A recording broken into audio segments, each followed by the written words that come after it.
So এটা হচ্ছে আমাদের একটা ট্রান্সফরমারের পাওয়ার শেয়ারিং প্রজেক্ট। এইটার প্রজেক্টের মূল উদ্দেশ্য হচ্ছে আমরা ট্রান্সফরমার উপরে অতিরিক্ত লোড কমানোর জন্য আরেকটা ট্রান্সফরমার এখানে সেট করছি, যাতে করে এই ট্রান্সফরমারের লোডটা যখন ওভার হয়ে যাবে তখন এটাতে শিফট হয়ে যাবে বা শেয়ার হয়ে যাবে।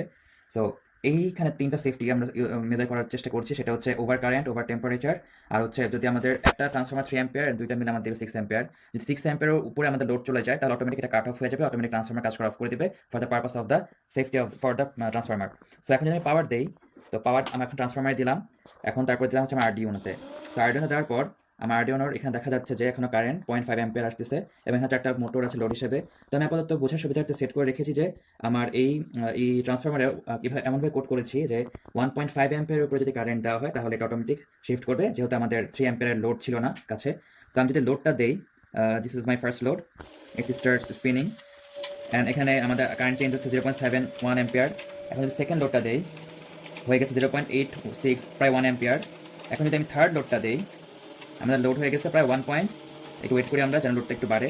তো প্রায় 1.05 আর 1.1 অ্যাম্পিয়ার।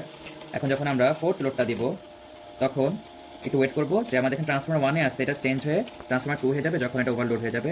এই জন্য একটু ওয়েট করতে হবে, যে লোডটা বাড়বে বা কমবে এটার উপর ডিপেন্ড করে। ট্রান্সফরমার শিফট হয়ে এটা 2-তে শিফট হয়ে গেছে, যদি জুম করে দেখানো যায় ট্রান্সফরমারটা 2-তে শিফট হয়ে গেছে রিলে মডিউল